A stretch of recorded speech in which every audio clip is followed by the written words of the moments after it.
Hello, gentles and ladymen. I'm Ulhan Gaming, and as promised, here is the 1,000 subscribers special Q&A video.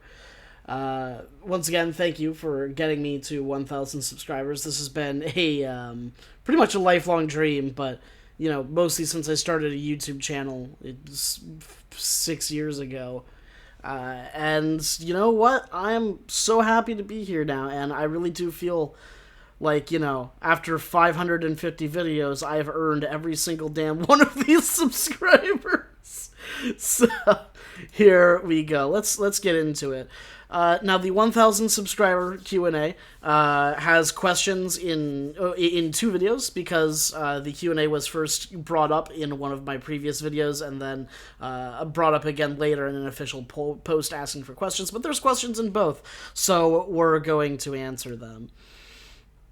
Literally the Wizard asks, in terms of all the USA strategies and builds you have made, what are your 2 favorites? Picking one does not seem fair.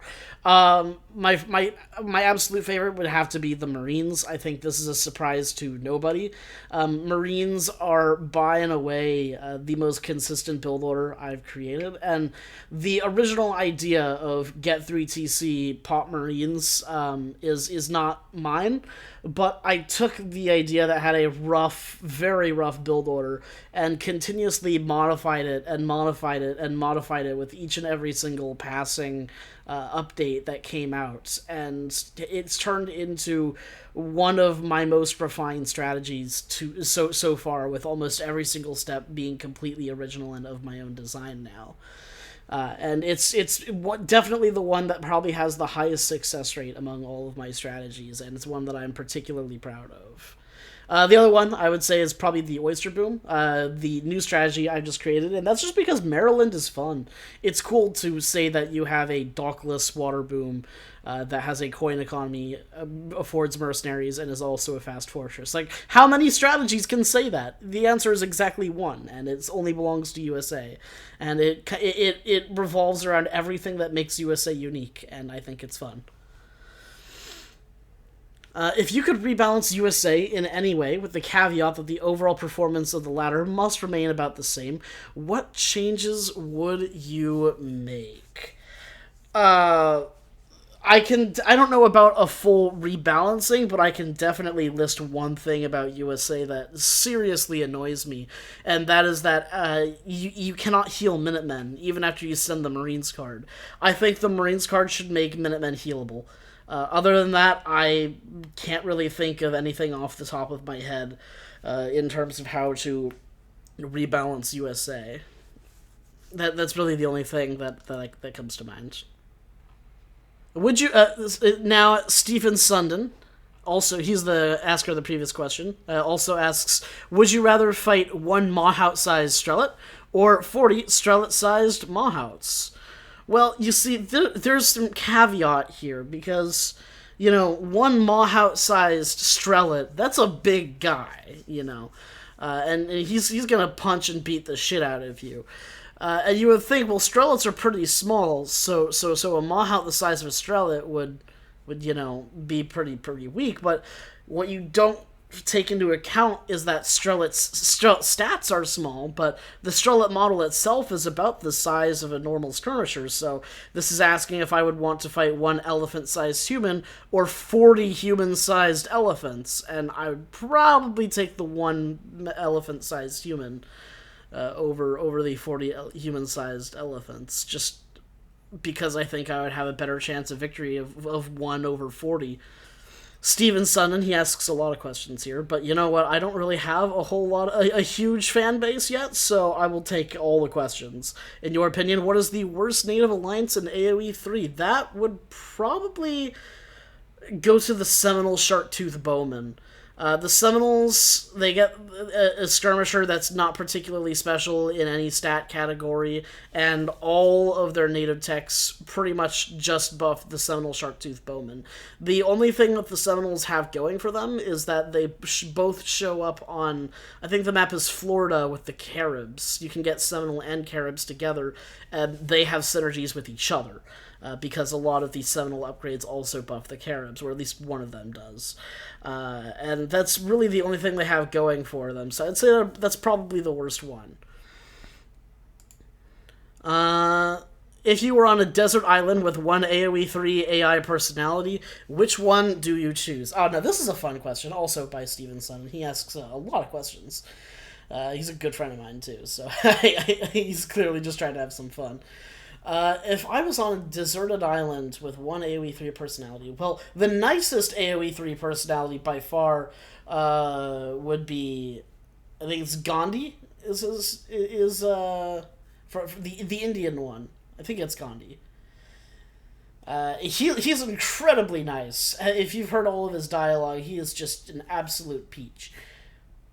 But at the same time, his attitude would probably, annoy me after a while, and I might want somebody I can riff off of, insult back and forth a little bit, have a little bit of fun, So then I start thinking of people who are just absolute cunts, like the Sweden AI personality. I don't know his name, Gustavo something or other. I wouldn't want him. He's a prick.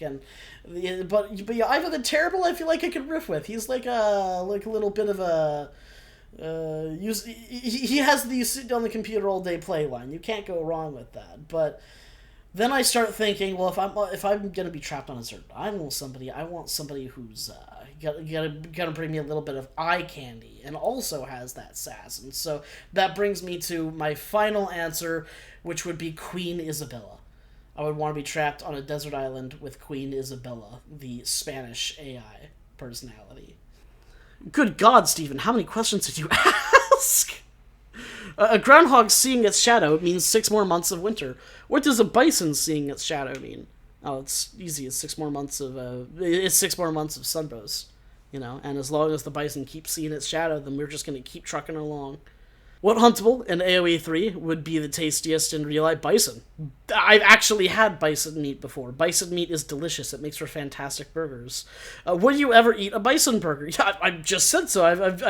That's his next question from Steven. Yes, I have had a bison burger. It is delicious. Call me a cannibal, whatever, I am, but, it is what it is. If you could add any new civ, what would it be? I think somebody else asked me that question, Steven, so I'm gonna keep pass that one up. How long can you tolerate the flail elephant sound before you want to mute the game? That is a good question, Steven. But you see, I don't mind the sound, but I like to inflict it upon others when I play India to drive them insane and make them want to mute the game. Because then it gives an advantage to me. What is the best explosive to use on gingerbread houses? Actually, this is a fantastic question, and the first one that's not related to Age of Empires 3 in any way. So, except for the Bison Burger one. So, I am in love with this. So, for those of you not knowing what he's referencing, my family has a tradition on major holidays where we take, holiday-related items, and then we stick explosives in them and watch them blow up sky high. It started with us blowing up jack-o'-lanterns on Halloween several years ago, and it has continued for probably almost 10 years now, up to this day. And we have gotten very, very good at explosives, you could say. We are a pyrotechnic family at this point. And we've used some firecrackers before. Those ones weren't particularly powerful, and most of these have actually appeared on my channel, us blowing stuff up. We've used dry ice bombs. We've done a couple science experiments with some flammable gas that fills up the jack-o'-lantern, and you stick a lighter in the back. But the best ones are pretty much just good old mortar fireworks. We get mortars, the ones that pop into the sky. And then we take off the gunpowder on the bottom section that shoots them up into the air. So we just cut that out. And so it's just the explosive part that blows up, and we stick that right into the gingerbread house or the turkey or the chicken or the jack-o'-lantern or whatever we're going to blow up, and up it goes sky high. Chase MD, my brother, asks, now that you're famous, when are you going to sell out for sponsorship dollars? Oh, it's already happened. I'm such a famous YouTuber that I've had 30 sponsorship deals already, and they were just waiting for me to hit 1,000 subscribers and monetize. It's already happened. No, I wouldn't say I'm going to sell out, but I'm definitely going to take sponsorship deals. Like, fuck, I want to make money off YouTube. Who doesn't? You know? I'm not going to say no to a sponsorship, but I'm not going to tailor my content for them or anything like that. Above all, when I'm making videos, this hobby, it's not a job yet, is fun to me. And if it's not fun, if something isn't fun, then I don't do it. I make these videos and these build orders and these guides and these tutorials and these gameplay videos because it's fun to me. The process of writing the video, recording it, video editing it, and creating the thumbnail and posting it to YouTube, that whole process is fun to me.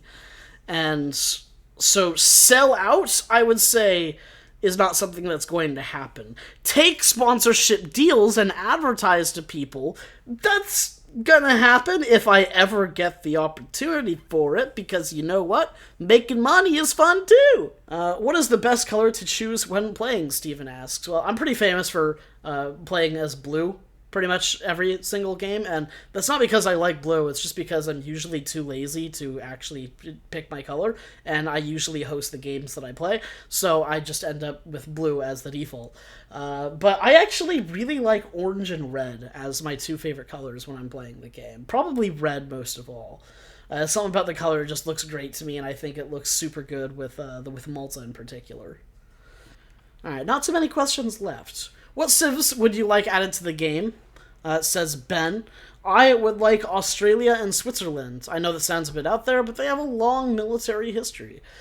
Australia is actually... or no, you said Austria. Okay, you like Austria and Switzerland. I would like Australia added, and that's partially just because... just a joke, because I once spent like 6 hours while I was at work, not working, and instead writing up a joke of a civilization post, civilization pitch, and put it into Reddit for Australia, and it included things like kangaroo cavalry, drop bears, and reproducing animals, because they have a whole bunch of imported animals that went out of hands, like rabbits and toads and stuff. So as a joke, I would say Australia. But if, in all seriousness, if I were to pick a civilization, my favorite civilizations out there are already in the game. In particular, I am a huge history nerd about the Aztecs, and they are probably my favorite, like, historical civilization and empire ever. And I always feel kind of sad that most games out there don't give Aztec enough representation. Like, For Honor never came out with an Aztec hero. They're making mercenary characters with heroes from Africa and Egypt now, but no Aztecs, no Mayans, nothing like that.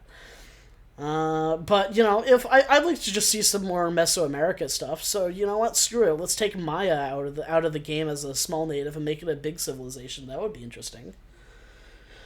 What are your thoughts on people who make no noob 60-minute treaty lobbies? I think people who play 60-minute treaties are noobs themselves and just don't want to admit it. And so they play 60-minute treaties so that they can do the only thing they know how to do, which is boom. No, I'm kidding. There is definitely a lot of skill to treaty. I just don't have that skill, and I also don't have any interest in it, because I don't want to spend 1 hour getting ready for 5 minutes of gameplay. Because, you know, everything is just going to end when one person decides to attack from a different angle with a high siege unit and blitz through the walls. Alex Vanko asks, do you play treaty? Which civilization you play on treaty, and why? I don't play treaty. I don't play treaty, so I don't play any civilizations in treaty. And why I don't play treaty is because I get bored really, really fast. Why do I want to, you know, boom for 40 minutes when I could instead boom and attack you and defend myself for 40 minutes? And even that's a very long game. The Soul 5000 says, do you see yourself still playing AoE 3 and doing YouTube in the future? In like 5 years? This is a very good question. So, I want to do YouTube. For my career. I'm a person who has always abhorrently despised manual labor, you know? I treat my body like a temple in that it gets lots of sacrifices from the grocery store. And you know, I want to keep doing YouTube. I like, you know, hanging out in my home, making videos and editing them together and posting them to YouTube. And if I can make money doing this and have that be my career in life, that is something that I want to do. So I definitely see myself doing YouTube in 5 years. However, I don't know if I'll still be playing AoE 3 in 5 years. I would like to, but I don't know how much time left of dev support this game has. And I hope that it has 5 years left, but a lot of my channel is covering this the news for this game and creating goofy strategies off of the new mechanics. You know, that's why I love USA so much. It's because there's a billion things that I can make strategies with. And as much as I love this game and as much as I hope that it lives forever, if the game stops being supported, I feel like my content is going to run dry, and my passion for build making will start to take a little bit of a back seat as we go, and it will start to become like it was for most of my life before DE came out, when it was a game that I played when I wanted to have fun, but I didn't really. There wasn't anything for me to create because everything had already been designed. Alex Vanco asks, which civilization gives you the most fun right now? Right now, I would probably say USA, because I just created a new strategy with the Oyster Boom, but I get as much fun out of Malta. Petard rushing is probably the single most satisfying victory strategy you can have. And yeah, I think that's pretty good. Chase MD, also my brother, says, what is the airspeed velocity of an unladen swallow? This is our last question for the day. Figure this was a fun one to end on. Yeah, I don't know the airspeed velocity of an unladen swallow. I know this is a reference to Monty Python and the Holy Grail, but it has been years since I've seen that movie, so I'm gonna say 4. For what? I don't know, but if you whatever the real answer is, you can make a unit and then divide the answer by 4 and say one of my units is equal to that, and then 4 is accurate no matter what the answer of an unladen the airspeed velocity of an unladen swallow is. So there you go. The airspeed velocity of an unladen swallow is 4. Thank you, guys. Thank you, gentles and ladymen, for joining me in this endeavor. See you at 2,000 subscriber Q&A special, I suppose. Check out some of my non-Age of Empires 3 content. I know a lot of you guys don't play anything except Age of Empires 3, but I try my best to make sure everything else I play is goofy and entertaining as hell. And I put way too many hours editing the Dark Souls episodes in particular for them to get like 50 views. So, have a great day, and goodbye.